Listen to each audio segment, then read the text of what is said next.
coming. This is a really big crowd. I'm not nervous. It's great. I want to say again, thank you to Scribble and to Hannah. I feel like after that introduction, I'm like, do we even need to do the talk? That was really eloquent and so impressive. Thank you.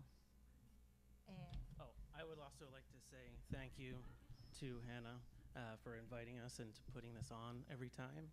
I would also like to mention also that Hannah has a show coming up in September 7th, I believe, at Modest Common. And so, of course, we're all looking forward to that. And there's some merch up front in the back after we're done this.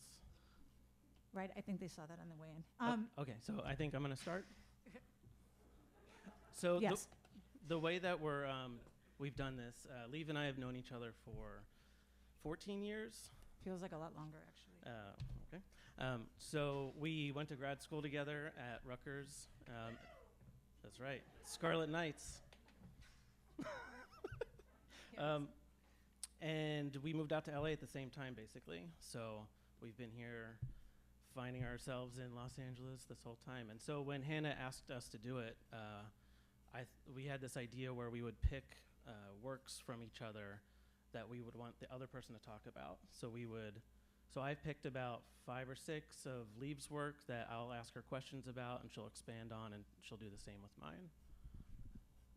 Okay, and you can see in the bottom corner there, it says Metz's pick, so you'll be aware of when it's my pick. So this one, this is the first thing I thought too when I went to pick Liv's work. This is a piece that is titled The White Rose, and it's based off of Jay DeFeo's The Rose. And I just loved how she took this epic painting of Jay DeFeo's and made it her own, and I guess I want to know more about it. Yeah, so like you said, this is based on this Jay DeFeo painting. I can show you that. This is an incredible work. It took her, years. I think it was like 58 to 66. It's 11 inches thick. It weighs 2,000 pounds, and it had to be extracted out of her studio in this very dramatic way, and like pulled out and on a crane and everything. And when so at Rutgers, I was a painter, and before that, for years. So I still think of myself as a painter, and I'm still trying to kind of achieve some combination of painting through textiles. But like back at Rutgers, Scarlet Knights, I was making paintings like this, like really thick, chunky, kind of like I wanted them to be like a piece of a world or something. I wanted them to feel like, substantial and kind of like optically, weird in like what's painted and what's texture and everything. And so I'd done my MFA show, and then, the last month or so of school, I had all this little bit of time to burn, and I don't know how to sit still exactly. So I had found this rug that my grandmother had made.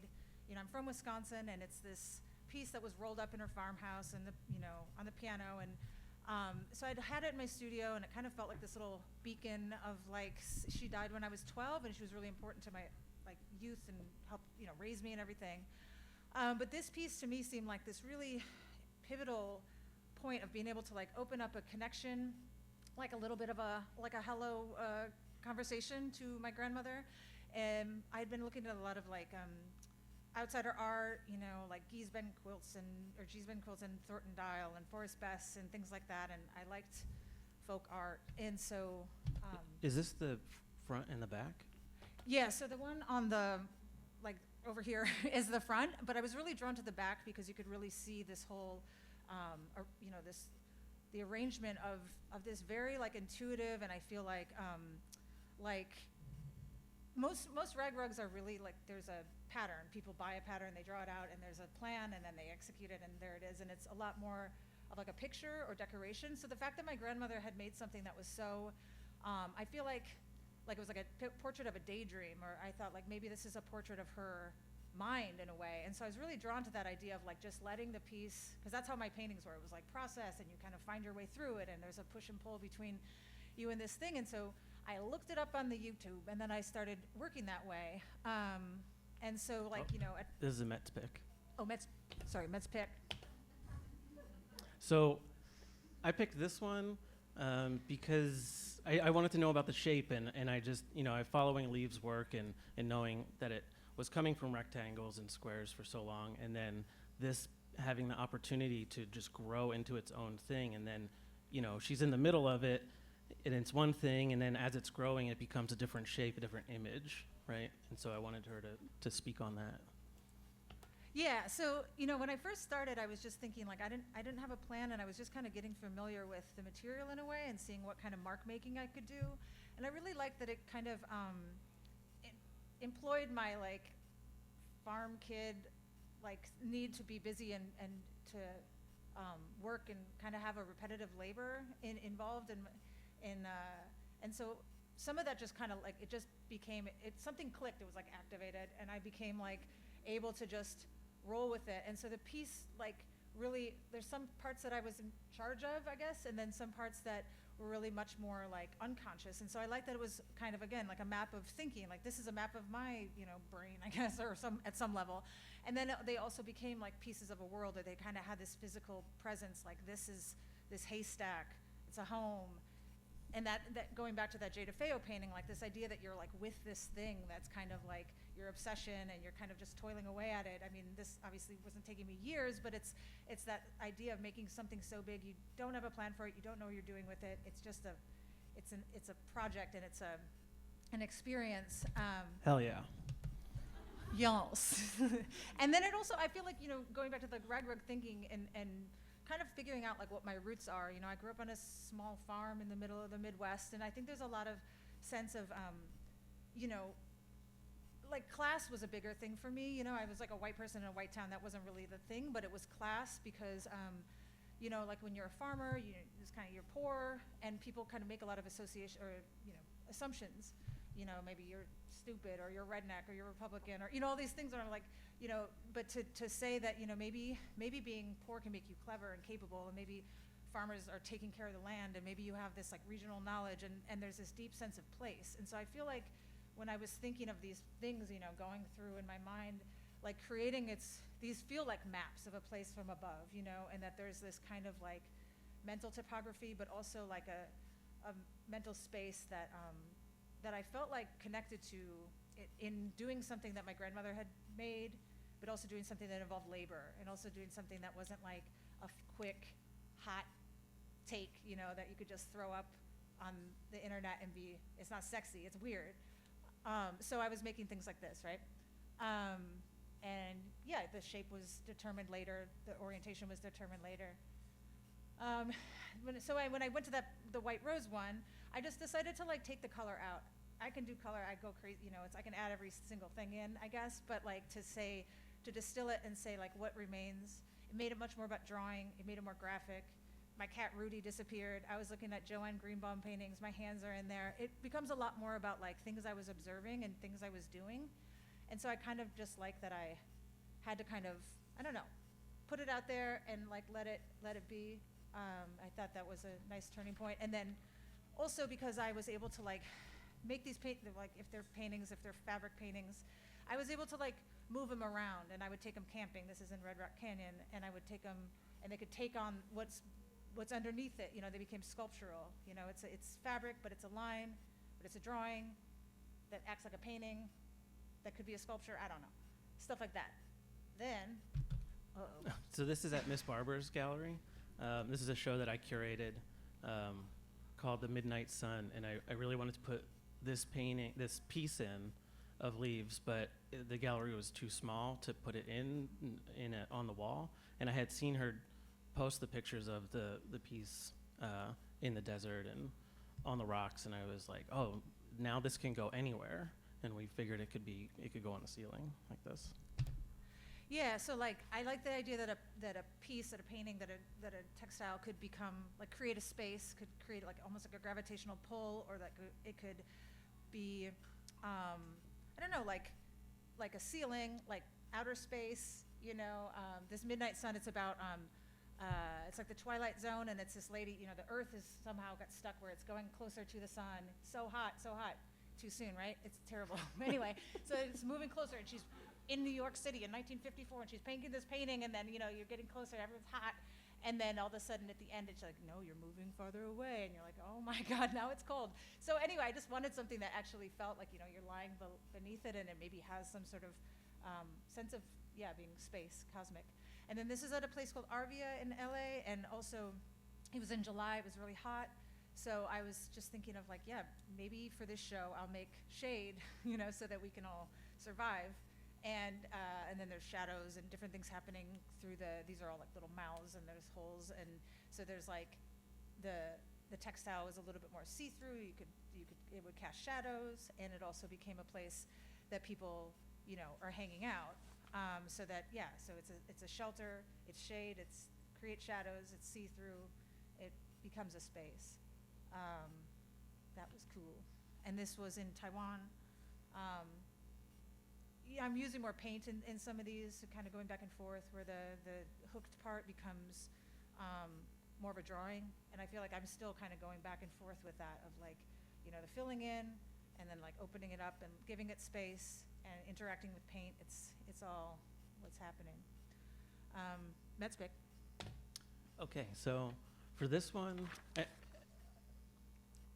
when I saw it in Liv's studio, she had already there's small pieces that you can kind of see that aren't green on top of this thing. And I remember having conversations with her before she made the big green outer piece, and how she was like, oh, I have these samples and these, you know, tests and these small ones where I get really weird and I test paint and different ways of doing, you know, like bleaching out color, I think, too. And she was always like, I don't know what to do with these. You know, they're fine on the wall, but they feel, you know, not finished or something. And then she came up with this idea. And so, you know, I wanted to flag it when I was picking works of hers because it's, it creates she's creating the context around each piece with this larger piece. And I think that's kind of a through line in the work as we'll keep going.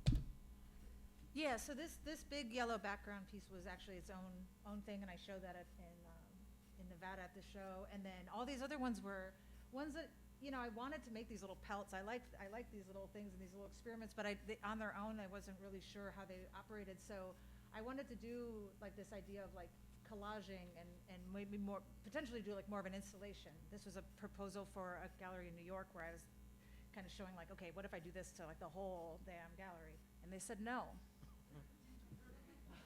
But anyway, I thought it was successful. I thought it was cool. And also like in this place, so they're pieces of a world, but they're also kind of conflated and everything. The interesting thing about these things, because the stitch was all about the same size, so like when I started just throwing these around and pinning the tail on the donkey kind of thing, like it all really worked really immediately. And I was just thinking like, oh, that's weird. You know, you trickster, you weirdo. It totally worked in this way. And it also kind of confused, you'll notice there's like some figures in there, and at this point I was trying to work in a little bit of like some figuration into all these abstract pieces, and often they were like hidden, you know, in there, and so I did like that. You couldn't see them closely, but I wanted to also like, to like cover and kind of have some of these things happening like that. So this is kind of blown out, but this is so you can see the person. It's, you know, I'm trying to figure out at this point, like, what is the story? If I were to have figures in a piece, like, what's the story I would tell, or what's the situation I would set up? And this is just somebody just talking and talking. So it's kind of a self-portrait of me just trying to get through one story, but it's always going to involve somehow like raccoons and my dad or something. Anyway, and then this one is more like, okay, so now I'm like getting all tricky where it's like a magic eye where there is a figure in here, of course, and then, you know, but it's a little more, you know, it's a little bit like a snap back and forth, and I'm adding paint over the top. I'm also working like front to back. So there is a weird kind of negotiation between like how I'm even making them. It's a lot of like seeing through feeling. Like this is a lot of the back of the piece, so the front of the piece would just be completely yellow and very much like, like you wouldn't be able to see anything. So I flip it around and then you get those, like on my grandmother's rug, that thinner line. So this back and forth thing became a way of like learning how to make something that I can't quite see and then also can't quite see it. Was this you were like putting these outside at some point, and like, weren't you putting like some sort of? I was doing I was putting some stuff outside, but this one, no. I mean, I was doing some experiments with like dyeing, and so I had this driveway in Frogtown. I was always throwing stuff around out there, and I couldn't fit anything in my studio, so I'd always have it in the driveway, and then I'd have to stand on something to look down and just all that kind of stuff. But yeah, so this is just like me, with my hack logic, trying to get like, this is so you can see the figure right there, right? And then here's another one where pushing a little bit, you get that sense that there's two figures there, and then there they are, so. But yeah, I think I was just kind of inching towards an idea of like, what would I put if I did put figures into a piece? What would they be doing? And I think at the time I was feeling really isolated and overwhelmed in my own life. And so at some point I was thinking like, maybe that's like a self-portrait of like an emotional state or of like a feeling, and this is just even more like, I was like, sunburns, Echo Park Lake, I don't know, like trying to like feel like my own body, like that is, it is a sense of like, that is my own leg. And, trying to capture the shape of that, and also trying to integrate like maybe some abstraction and some figuration. And then I started to get more tightened up and specific and make these bigger pieces that I guess when I really started working on it and actually committing to just like featuring a figure, then it became about like, how do I build the body out? Like, how do I make like a shoulder stick out so that'd be the front of the hook, and then of the hooks so a little bit thicker, and then on parts where I wanted to be more linear, more like of a design, then I would flip it back and forth, and I would do the back stitch. So just trying to figure out like mark making and using textile as a way to make a mark. And so like there's a painted mark, there's the hook, there's a fat, there's a thin, things like that. But also like, yeah, this is maybe a little bit about insomnia, right? So it's like this idea like that you have like a waking and a sleeping kind of state, and that you're trying to get to this dream state, and then there's this white owl kind of symbolizing night. And yeah, I think at this point I'm really trying to like build out this system within the body. Like the body becomes like a framework for these kind of design that maybe match up somehow to like an anatomical situation, like a swirly circle butt, and like a, I'm trying to find like the belly and roundedness, and kind of like, kind of mapping the body in a way that is ornamentation and design, but also like gives it a sense of like, there's abstract moments in places. Before you go forward, is the background all red, or is that?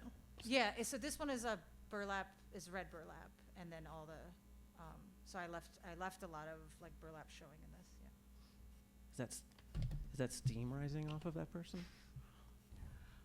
No, so this was actually during the pandemic, so I was thinking of like, this idea that you're alone, your reflection, a lot of like things are going on where, you're sort of just by yourself a lot, and then you got the mirror reflection, you got the window at night going like looking out, and so this is just a person lying on a bed looking out the window, but also like their reflection is looking back, and thinking of like, the idea of like a doubling of like maybe as like a watchful, maybe like a presence of like, not like an angel, but something like a protective presence, a visitant, or somebody that's like, that you're not quite alone, that you, that there's somehow like a, something else that's like holding you into a place, and that you're, I don't know, I was always interested in like the idea of like doubling, and, or like even just like having sisters and having a lot of like women in my life that, you're just like that sense of community, and trying to find that. And then sometimes it's just you, I guess, during that time. Oops, buttons. Yeah, and then this is another one where I'm starting to like do more collage things on top of these figures, and that became a moment. Oh God, I'm doing it again. Oh my God. And then again with the white rose, putting another piece over the top, stacking those. Like just that idea of like experimentation with older work, trying to reposition it, represent it in different ways. And that's big. Yeah, I mean, I think you're answering most of the questions I have about these, where it's, like why do this? Why have this larger, like, it's almost like the pieces aren't big enough, for the world that you're creating, and it's like you want to bleed into the world around it. Yeah, I mean, I wanted to keep going. I was like, I wanted to have this place for all of these pieces. So this was in 2020, and I have like, this is a 40-foot wall. So I made a painting. I stacked these pieces. They're hanging. They're like, there's layers and layers. And I think like if, at one point I was like, should I do a play or like what, you know, like how do I make this, activate this entire scene in this world, and how do I keep it going? And it's like, I guess eventually it's like, if I keep working on these things, I can just, unless they're just, everybody buys the hell out of them. But, you know, like God. So anyway, yeah, so it's like, I did like the idea of like, they're all pieces of a world, and they're all like, from the same place, and, you know, not just like my mind, but also like they resemble, there's just like a, the mark that is the same throughout, but is different, like kind of ties them together. Metz pick. Oh.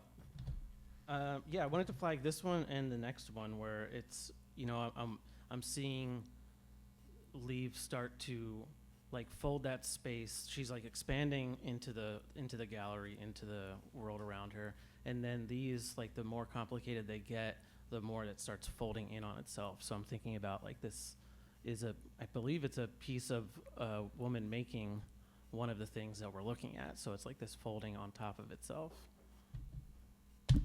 Yeah, so this is, I kind of switched up material at this point. This is yarn, and it's tufted yarn on monk's cloth. So basically it just means that the mark was smaller, and I was able to fit more detail in and get more specific. Like, you know, that same thing of like the body as a framework for this whole system and this whole world. Also referencing this idea of like, you know, being by yourself, you have this mirror of yourself. She's like looking at herself, making a self-portrait. And so you have these various versions of the same person looking back at you, and in an interior space. So it's like that kind of pandemic thing, but yeah, like how many, like now I'm collaging within the piece, I guess, as compared to the other ones. That's like literally stacking them. Metz pick, but yeah, same thing with this, and how when you made this, you were like, it can go any way. Yeah, I mean, I like the idea that, so just that kind of like motion of looking creates a sort of a, you know, like drama of you know, visually working around and circling, but also you could hang it upside down. There's like a different kind of orientation, and that's something I've continued to do. But again, it's kind of a relationship of these like two, sometimes I do single people, but it's often like the two. So this idea that they're holding each other down, or that they're like hanging on, that there's a relationship, but it's one of like endearment and care, and you know, they're not like wrestling, right? They're kind of like holding each other.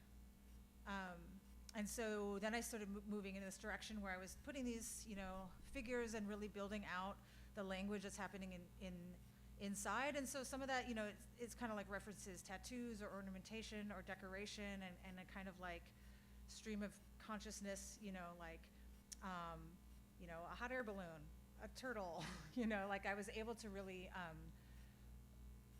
start with I basically start with the bodies and like where they're oriented on the page, or I don't even do a lot of drawings. I just start right on the cloth, but then I can like not have everything decided, that I just work on like one thing, and then the next day maybe I'll get another idea. So it kind of gave me this sense of being able to be like impulsive and not have everything sorted out, and it could be like a living piece, and that it could be improvisational and open to change, but also, you know, like I could create a complicated image. So here's like an example. Here's me, bam, bam. There's a drawing. It's moving along. This is maybe like 20 minutes later. Here we go. And now I'm, you know, and then so I'm like working into the piece as it develops. So it's like you can start, these things take a while, you know, so I like the idea that I can just kind of get started and not overthink it, or that I can just kind of like enter into the piece at some level. I usually start with the hair, and then I start with, you know, maybe one of these, like the butterfly or the clock. These I'm working on the back side of it, so this is the front. This is one I like just finished, but just to give an example of like, also this, the orientation is backwards, and you're working from behind it. So I'm used to that now. I've been doing this since like, you know, the whole thing since like 2011 or something. So I feel like I have this like the backwards, forwards thing going. That's big. So this one I got really excited when I saw it in Liv's studio, because I started seeing her filling in the background, for lack of a better word, with these swaths of color. And so it made me think about flat color as shape and space and light and material all at the same time, like really getting into pushing the material, because it's so, like, seeing these things, you start to see space and then you realize it's all made of the same thing. And I got really excited about like the painterly aspects of those spaces between the cornfield.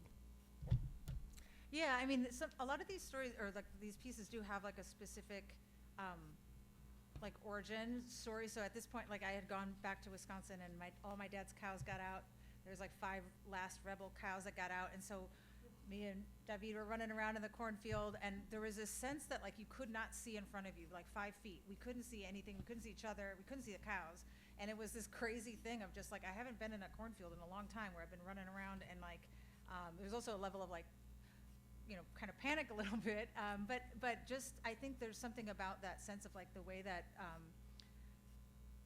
breaking up like visual space. And so I kind of wanted to like incorporate that, and really, instead of having it be a negotiation between all these other things that are competing, where like, where are the bodies? This is like, the bodies are defined, and then the space flattens out, and it becomes about like, finding your way through this like stained glass kind of like, sensibility of the background, but it kind of pushes you back from getting too far into that cornfield. Here's another one where maybe the background and foreground, like that the figures, I like that the figures are really integrated, that you see them and then you don't, and that some things are defined, but you kind of keep visually like navigating between inside the body, outside the body. The faces are always kind of like a thing that that are more defined, but like I like that there's a sense that that these women are from this world, they are of this world, and I think that just like philosophically, it's like the idea that we are part of the world that we exist in, and we need to, and that there is an interconnectedness, and that we are made of the same stuff, and that I think it's like the idea of caretaking and collaboration and community, and like all these bodies, like these women are like, their bodies are functional, their bodies are like substantial, and they're doing things, like they are doing things, but their bodies are doing things, and it's not like, there is not a male gaze involved. You're gonna like try to find that ass, but it's gonna be covered with a flower, there's gonna be a fish on it. It's not gonna be like the boobs are eyes, the boobs are flowers, and so it changes like how the body acts in a piece, I think. So I'm always putting like luck and little things that I'm thinking of and wishing for. I'm always trying to roll the dice and see if there's any way I can hope something into being. A lot of this is like slow labor, so there's a lot of thinking and trying to sort out my own life, and then hopefully it's like, I know I believe in luck and wishing and things like that. I don't know why. But anyway, like when I put them in there, it feels like a move. I grew up on a lake.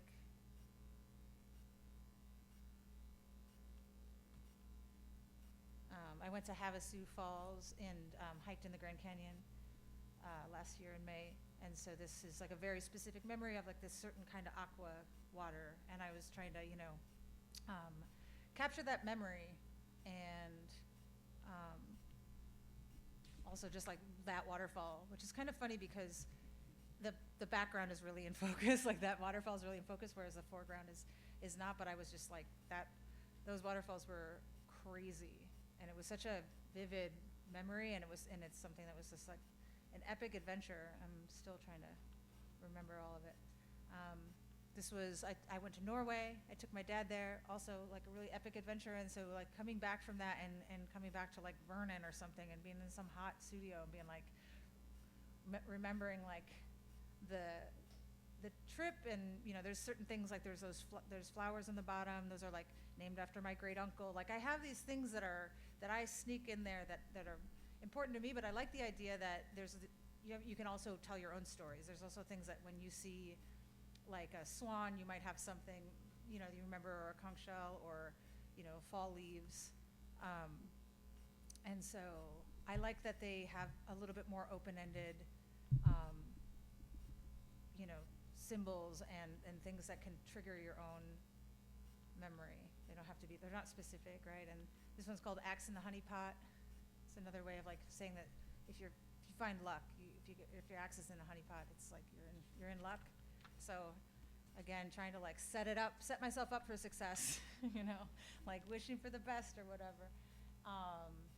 And also, yeah, that flipping upside down, like this could go, either way. You like it this way, you can also flip it, maybe, and also that there's kind of like two different orientations of the world. These ones, they're painting ceramics.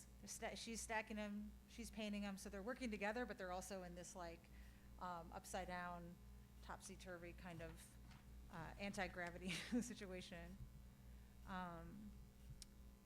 This is the three fates, so the idea of like, your life is decided that one woman is, spinning the yarn, she's measuring it, and then the last one cuts it. And so, when finding a lot of people dying that I know in different situations, and so some of it is just like, yeah, I need to spend 100 hours and think about that or something, and that's what happens here.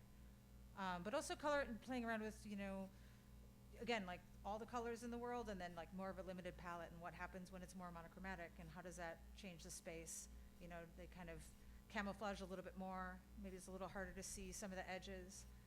It also creates like a mood or a night, Eve's pet, this is like, she's taken the apple back from the snake, and then she trained her hawk to kill the snake. Being kind of sick of like religion making a lot of rules for my life. Yeah, I feel like there's a lot of pianos in the legs too. Yeah, I mean, I like when something works, when it's like the piano keys. I mean, I grew up playing the piano, and it's also just like a really nice graphic, and it kind of like I think there's several like things that pop up over and over. Peace signs, smiley faces, like the piano key, there's certain symbols that I pretty much put in every one, and I think like that they're just they're kind of like there's a Rolodex moving through, but yeah, the piano, I think it just like it's the graphic of it, the fact that it feels like you could actually like touch it, and like it could actually map the same scale as a piano key. I thought that was nice. Got some here, more details. And then this is the biggest one I did. I'm trying to, obviously I would like to go bigger, but then it's like, what do you do with these things, and where do they go? But this was for a show in New York, and it's basically like 10 feet wide by about 6 feet high, and trying to incorporate as many figures as I can. There's like upside down ones. Are they angels? Are they, could they be in two different worlds at the same time, or are these two angels like hanging down and kind of watching and protecting? But again, these are women that are like, there's two ladies that have the fish on the braid, and then the other two are, she's picking mushrooms, and she's like spinning this basketball like moon. So yeah, I mean, I love getting bigger because I can pack everything in. I love maximalism. I like the idea of like a feminist like world in like a utopian situation where they're like where it's like peaceful and calm, where it's like there's a lot going on, but it feels like a calm, peaceful read. When you're looking at it, it's not like anxiety. It's about like discovery, and I guess I grew up with like Highlights magazine, where you're trying to find stuff in the back, and like I love that like sense of visual discovery, and also like I forget where I put things, and I find them later too. So I like something that's as active as like my own mind. And so here we are with some I also was like starting to really try to capture expressions. I feel like, again, like if it's like a self-portrait, I want it to like feel like I've made these looks before or something. Maybe they don't exactly look exactly like me, but there's a maybe an expression that is familiar.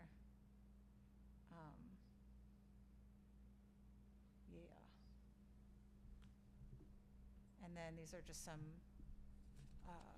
single ones, and I think the ones where it's like an individual, it's more about the look. It's more about the you know, the feeling of what this person is like, where their head is, you know. Just when she's like picking poppies for some opium. And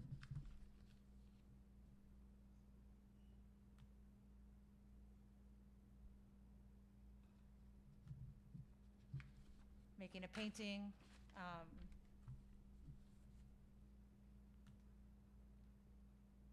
This one is also kind of a reference to a monk painting. But again, it's like trying to figure out like a palette, like trying to throw wrenches in my work so that I'm not too comfortable ever, you know, and also just trying to like I was looking at a lot of the 70s rock posters and kind of trying to find this like psychedelic palette. Med's paper. Yeah, I wanted to flag this one because it's a more recent one, but it relates back to the rose. Yeah, again, it's like now it's this new material, but it's that same thing of like, okay, I've put every single color in and trying to you know, simplify it again and see what happens visually when it's just you know, just that graphic kind of black and white. I guess it shows a little bit more, it relates more to drawing and kind of like emphasizes like the line work a little bit more rather than like color always competing. This one's called Ocean Calling.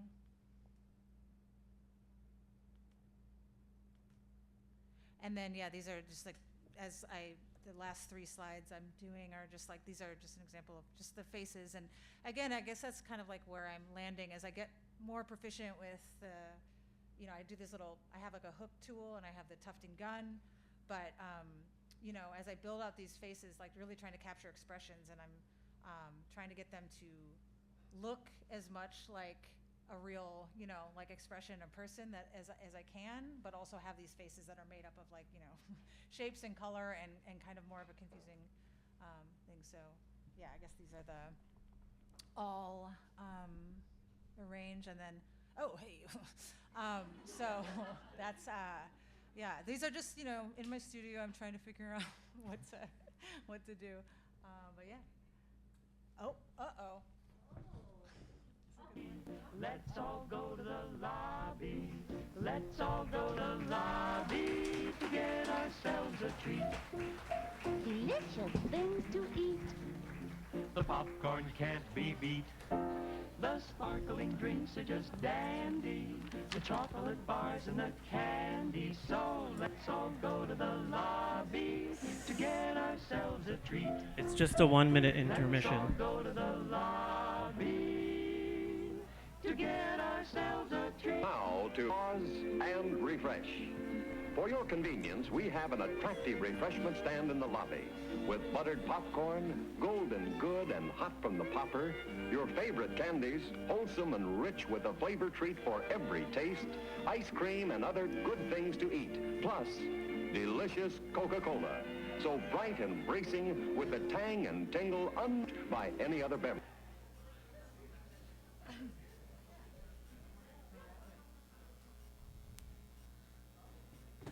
All right. So now, part two. Now I'm asking the tough questions. This is why I put my business cap on. All right, so we got Metz here. This is a leaf pick. I was wondering, so, you know, I've seen this painting. You've done a lot of, like, observational paintings, still life in your studio, and so here is this plant, but it's also referencing religion, and specifically it's the burning bush. So you grew up Catholic, and I'm so sorry about that, but how does that inform your work as a painter? Thank you. So this one the title is called Burning Bush from a Flea Market, November 10th, 2016. And I did it the day after Trump was elected. And to answer your question about the religion, I grew up Catholic, and I'm no longer religious. I went to Catholic grade school and then public high school and kind of left things there. But for this one, it's a motif that I return to a lot when I'm not sure what I'm going to paint, because of the burning bush in the Bible is a bush that was burning up on a mountain, and it was God talking to Moses. And the stories that I reference, I'm not sure they come directly from like religion class or like religion school, but from seeing pop culture of religion and having that kind of like upbringing. So, for instance, this movie was playing every year on, I think, Palm Sunday maybe. And so it was like a tradition to watch it, not because we're religious, just because it was something to stick us in front of as kids. And I think it's like when I see this and I think about the magical thinking that was kind of pumped into me as a child, like being like, this is real, this is fact. And thinking about that and painting and belief and how it kind of mixed all inside of my brain.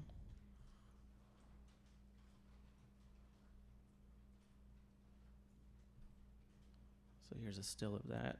And so the other thing I really love about this motif is it's something about a plant or an object communicating with a person. So it's giving it self-sentience, it's giving it self-personhood. And so here are some other burning bushes I've done. And again, I'm doing these kind of when I'm in a crisis in the studio and I'm not sure what to paint. So I'll paint a burning bush and not know exactly how it's gonna come out. And so, like this one starts to have fruit that has eyes, so they're looking back at us.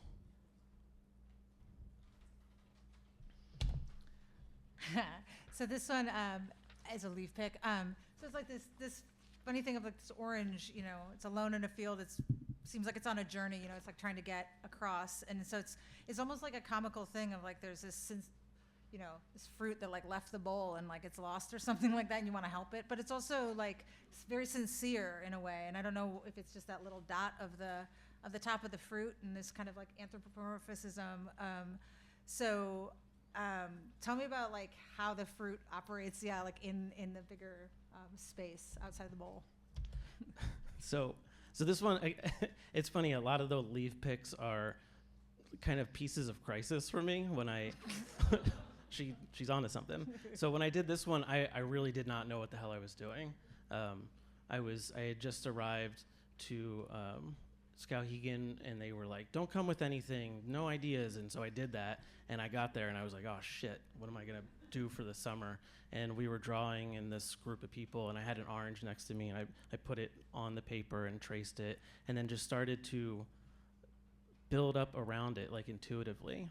And then it started to glow. And something I had been thinking a lot about, through the burning bush paintings and through some other things was the aesthetics of belief. So like looking at these painters like Tintoretto that are using this glow and, not even knowing the story. I mean, I think most people would know the story back then when he painted it, but now it's surviving and people are going to this place and being like, oh, something must be going on with the people who are glowing, like what's that about?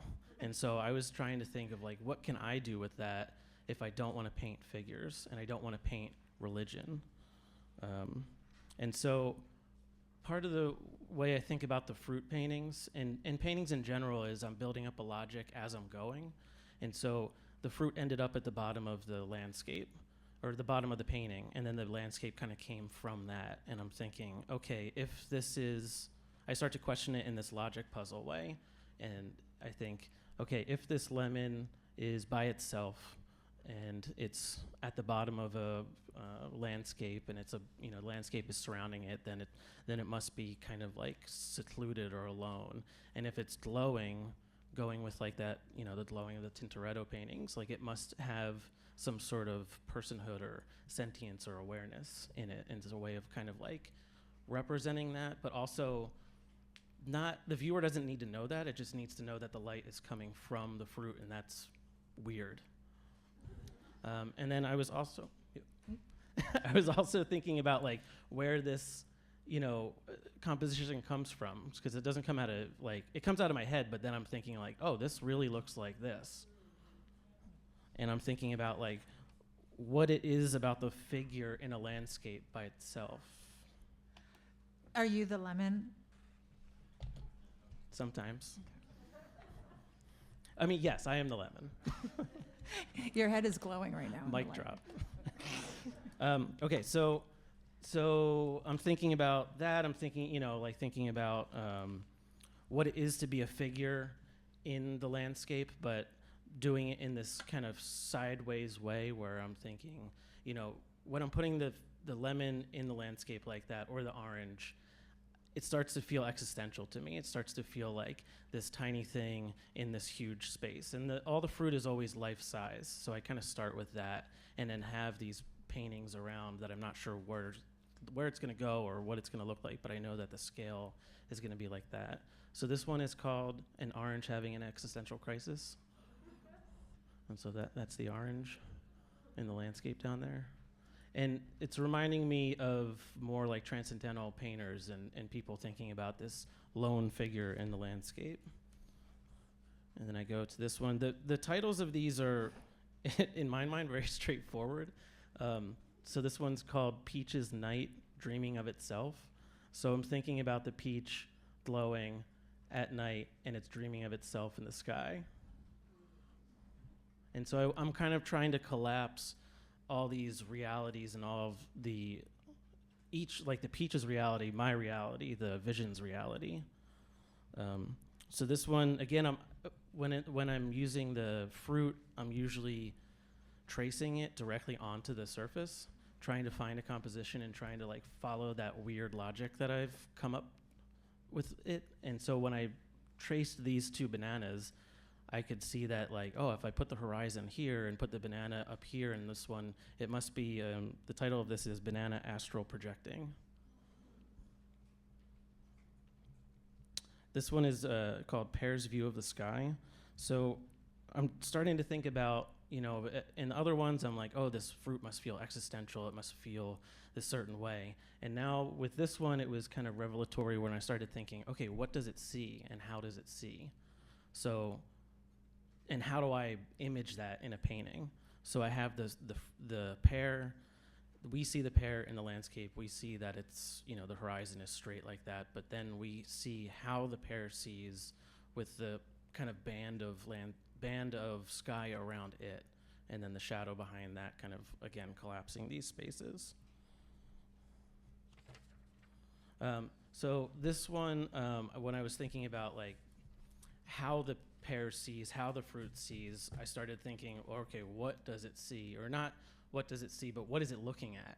And if it's looking back at us, how does that feel? So the oranges always felt so perfect for looking back at us, because that top stem always looked like an eye to me when you cut it off. So if I made it more like an eye and kind of went with that logic of okay, this orange, it's glowing, so something must be going on inside that orange if it's glowing, and it's looking back at us, that's pretty creepy. And I made this, and I was like, oh, it's a ground orange, and I put it on the wall just at a regular painting hanging height, and it just felt kind of superfluous, or like I was telling a story but not showing the story. So what I did was I put it down towards the ground, and then I tilted the painting up towards the viewer, because I also don't want people to be crawling around on the ground looking at paintings. That's kind of shitty. But when I did that and I hid the mechanism of how it hangs, the painting started to float in this really weird way, and it started to be I like the bodily feeling of what is going on here, and the painting taking itself seriously in that question.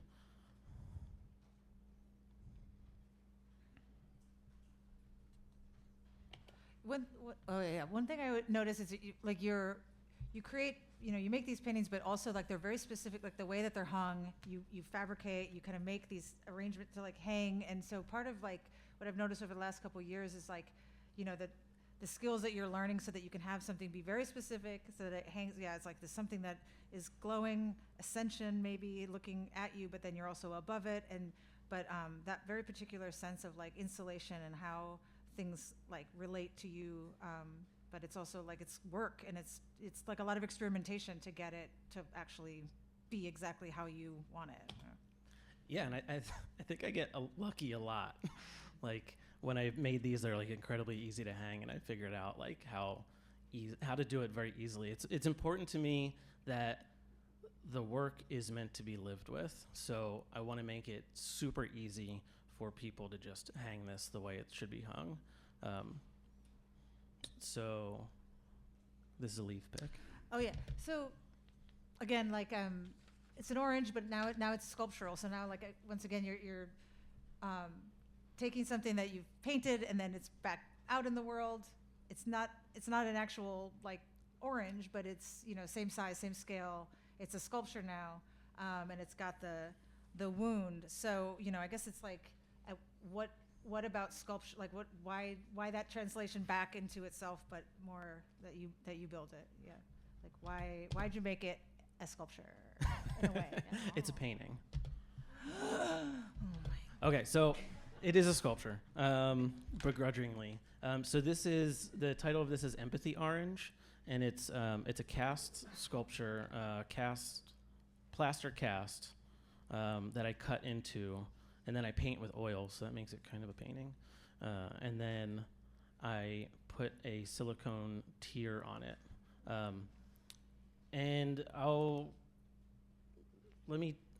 kind of talk about how I ended up here, and I think that'll answer your question. I saw these two paintings in the Prado a few years back, and they just like trapped me in their gaze and in their kind of like presence, and I was like really got choked up. And again, like I'm not religious, so it's the story itself didn't get me choked up. The paintings did, and I'm like, how does a painting get so heavy and so intense when it's painted in, you know, the 1500s? And I started like really looking at these. I went back the next day on the way to the airport to like be like, what is going on? And it something about the tears and the eyes and that being like the thing that Titian was like, this is what this is about. And it's something that I didn't see a lot in other paintings, like religious paintings or paintings of this period, like having such a focus on the tear.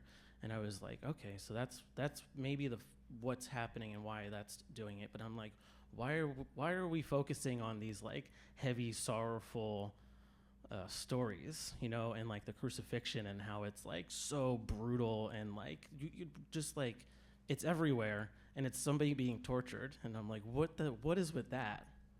Yeah, it's like the Passion of the Christ is like a snuff film, you know. It's like, why do we have to go through that, you know? But that's what's so interesting about like the stories in like Catholicism, which is why I wasn't saying, you know, I'm sorry that you grew up religious in that way, but it's also like about a lot of guilt, and it's a lot of stuff where it's like, look what happened, like look what he did for you.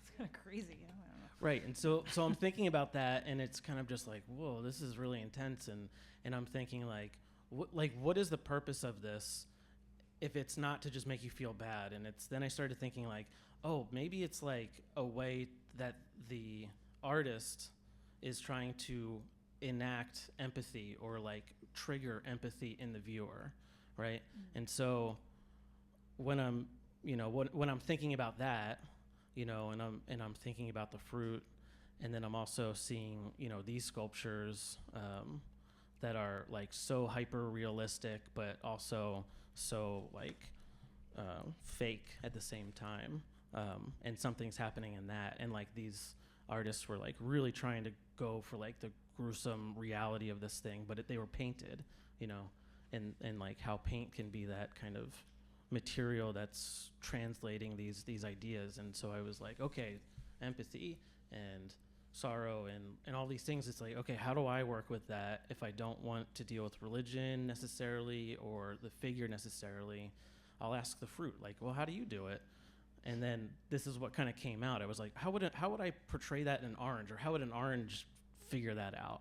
And so the empathy oranges are a way of the fruit representing or reenacting the story. And so it was, you know, I wanted to make an object that would trigger empathy through those symbols, kind of separate from the story necessarily. And so the wound, the Christ wound, is something that I'm kind of clearly obsessed with. This is a camera roll of the Wound album that I've made, and this is all the the wounds of in all the museums that I see, and what got me so like interested in this is it's all different. Every one of them is different, and the story behind the wound is it's Jesus was up on the cross, and the soldiers wanted to go home, but they wanted to make sure he was dead, and so you just like the cross is just a torture device, but to actually kill someone, you like pierce their heart, or their heart's on the right side, so it'd be their lung, to make sure he was dead. And it's in all of these crucifixion paintings or sculptures and stuff, and it's always different. And it's the thing why I like examining it in this way is like I think it tells me something about the artist and what they're interested in, because it's this thing where it's where the religion and the belief and the reality of like a corporeal body meet. It's like both sides. The super believers are like, yeah, he was stabbed, and the non-believers are like, yeah, he was stabbed. And so it's like this point at which it connects. And then there's also, isn't the guy that Doubting Thomas, right? He like had to like stick his finger in there because he wasn't like, it's when Jesus comes back, it's like he's trying to verify like, this is you, man, and like, okay, I don't know. Yeah, I have that here. It might be some other places. Oh yeah, it's like here. So yeah, that's definitely a depiction of that, and that gets into like, what it is about that wound, the wound that artist wanted to do. Because sometimes it's like a slit, like a paper cut, and sometimes it's like a gash, and a lot of times it's vaginal, and like thinking about like why it is that way, and it's like this dealing with like sexuality, and female sexuality in this way where they felt like they weren't allowed to paint that, so this is the way they dealt with it, and that's crazy and interesting. Leaf pick. Oh yeah. So in this one again, it's like you're taking this. I guess one thing I was thinking is like, you had a background in photography, like when you were in undergrad, you studied photography a lot. So I feel like this relates. I guess maybe collage in some ways relates more to that sense of photography, but also just this funny thing of like the bananas. I feel like are kind of like the funniest fruit. They're they're like ridiculous. I don't know if it's like the banana peel or just like the shape or whatever, but so you're putting them in this divine like situation of ascension, or framing, like a frame of this very like loaded image. And so in some ways I feel like how do you by combining these things, is it a way for you to kind of reorganize these stories that you like, because you, even though you say you're not religious, but it's like you still have like this, like you're still kind of dealing with these stories that you grew up with or that you're somehow so interested in, and so like how does that work? I guess I don't know where I was going with it, but you know what I mean. Why you yeah, I get it.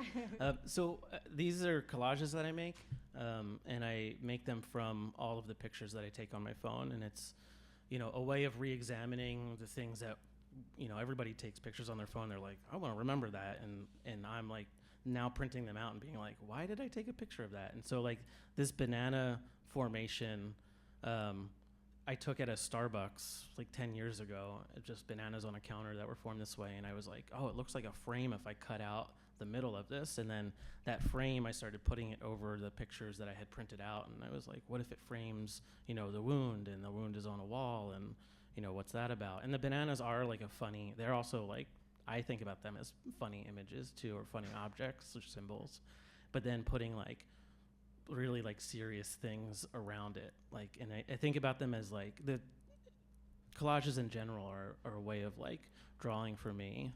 They're a way of like daydreaming with these pictures that I've taken. And how images can start to, continue on to other collages, and I'm painting on them too with gouache and watercolor.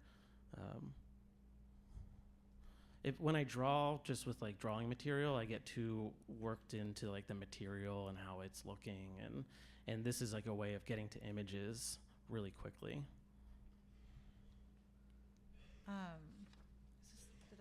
It's a leaf pick. Yeah. All right.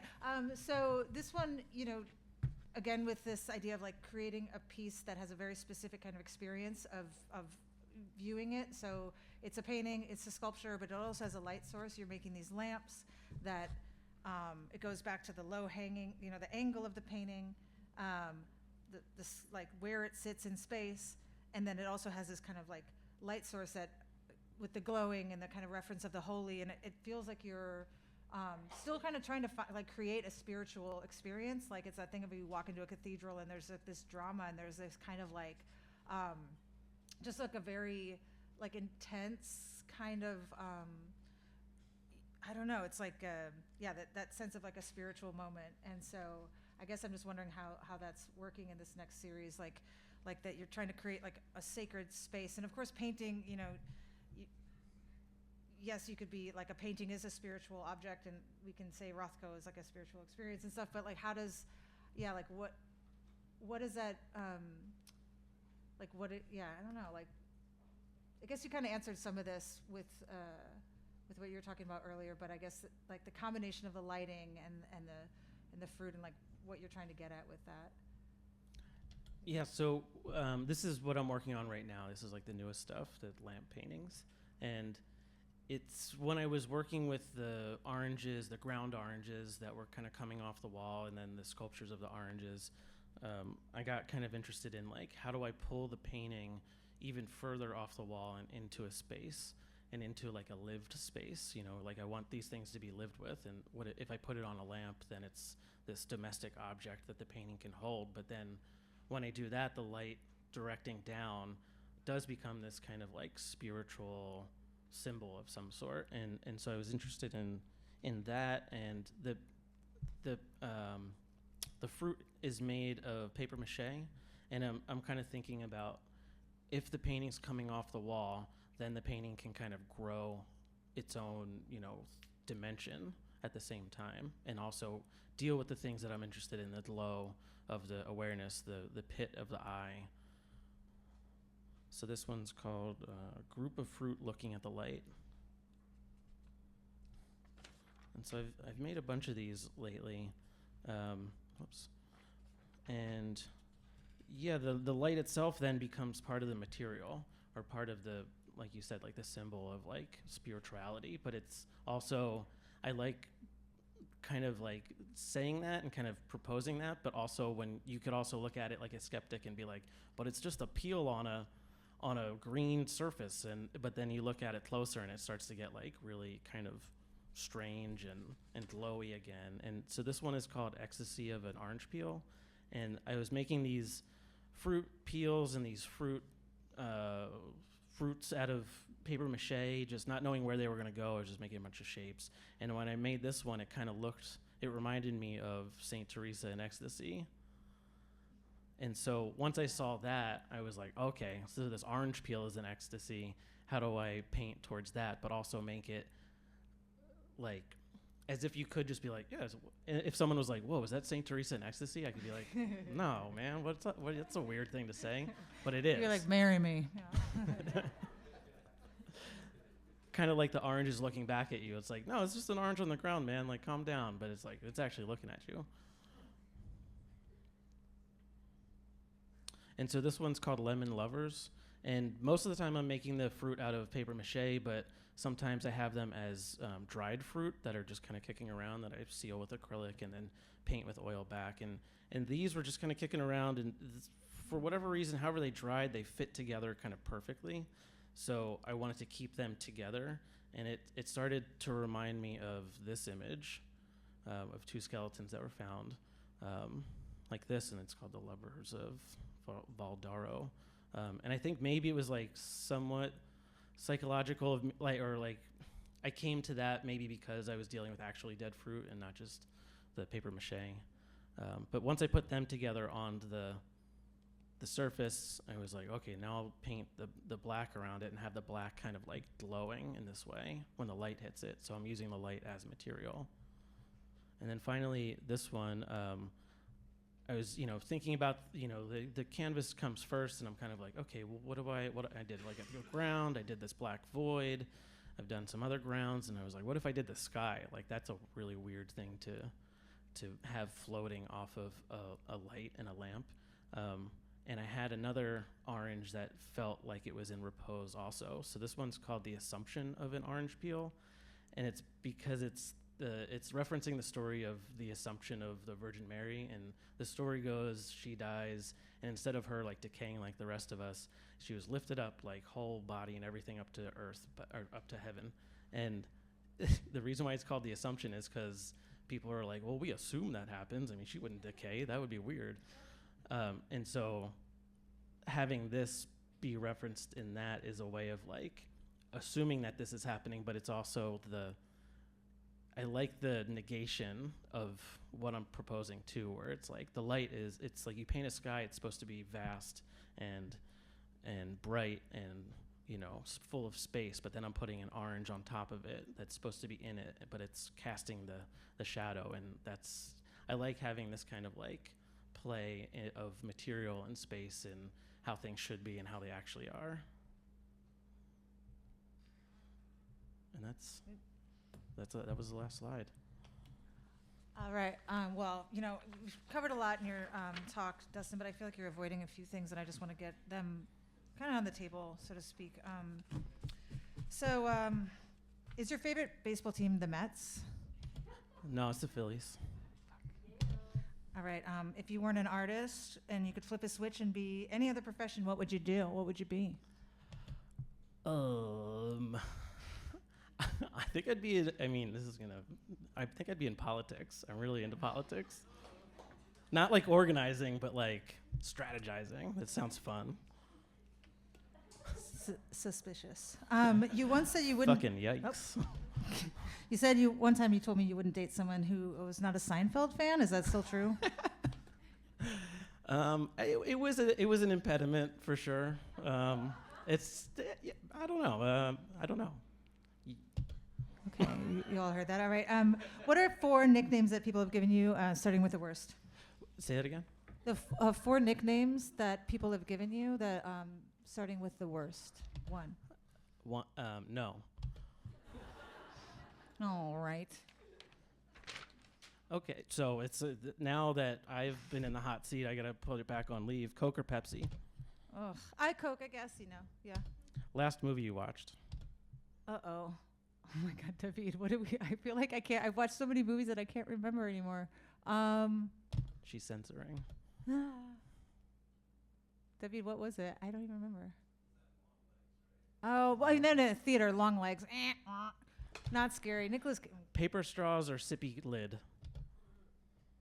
I don't know. I mean, I like the idea that there's they sell you straws that are actually pieces of straw, and I feel like, Dad, we're in the wrong business, because you could really make a lot of money just selling pieces of straw to like hippies. It's cool. Okay. Yeah. Most inappropriate cartoon crush? Cartoons? Elmer. I don't know. I'm trying to think of like Elmer a cartoon. Fudd. Elmer like Fudd. old We time. heard it. She said Elmer Fudd. Okay. He can. He's like out there, like trying to, survive. I don't know what the fuck you're talking Okay. Oh people God. pronouncing it Liv or people not knowing your name? I think it's fine to not know my name, but you should call me Liv. Yeah. Okay. And what's going on here? This is single image sums up my childhood pretty well, and basically it just like the tractor here is not running. I definitely look androgynous, and my teeth took like 2 sets of braces to get like into my head. And yeah, this is like one of the better days of my life. I had to wear the headgear for 4 years. Aww. That's it. Okay,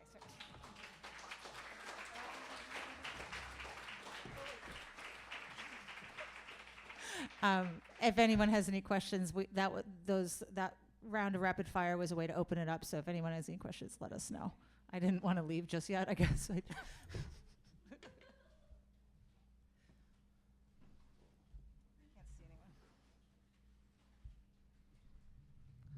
Yes, there in the back, the beautiful blonde.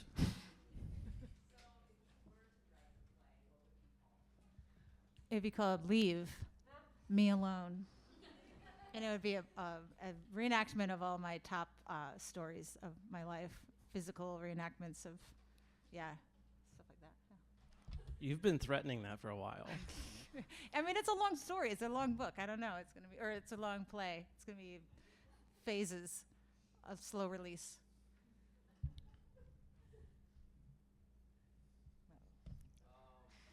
Started with the Rose, the Jada Feo work, and I read somewhere that Walter Haas had to like pull her away from that painting as he had it hanging, and take her outside, and she like lay down crying because she wouldn't leave it, and he had to put her on the bus because he wanted to convince her that it was done.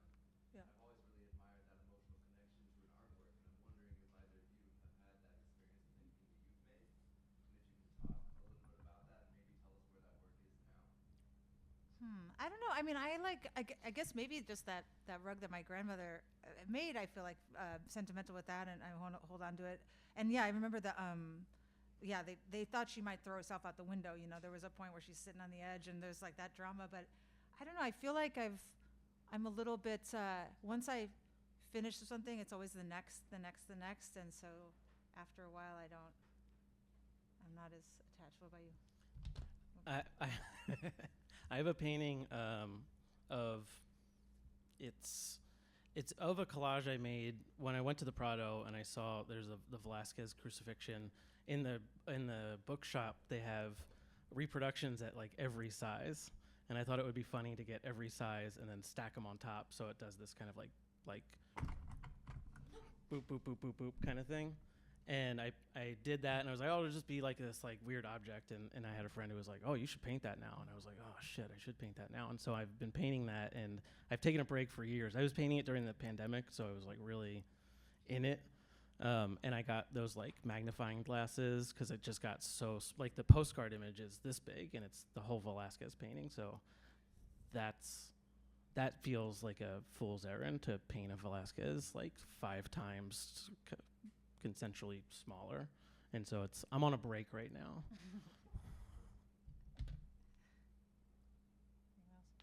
Yes.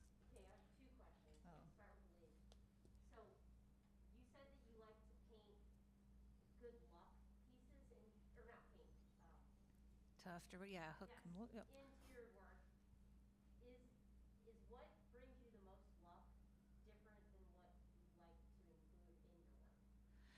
Yeah, I mean, I'm not like a card player or a gambler or anything like that, but I do put a lot of cards in there, and some of it's just like a symbol of a queen in reference to like the figures and like more of a feminine nod or whatever. But I mean, I'm more of like a 11:11 make a wish type of person, and like before I get on a plane, I do these little things, gotta kiss the side of the plane kind of like thing, but those are hard to incorporate. But I definitely have like a system of that I've had for all my life, where if you do certain things, and it's not like obsessive or OCD or anything, but it's just like things I'm like, oh, gotta do that. No, it doesn't sound obsessive at all. Leave it alone. But yeah, yeah. So I feel like there's different things that I do, like fortune cookies and kind of like wishful thinking. But it's different than some of the symbols. I feel like the symbols are more like for other people to bring into a little bit. And then Dustin Metz. So you're saying that on your desk in Skowhegan, it happened to be an orange, and maybe it's like, isn't it wild to think that it could have been some other object that you like looked at, and then it has spawned this entire like. Yeah, that was wild. Yeah.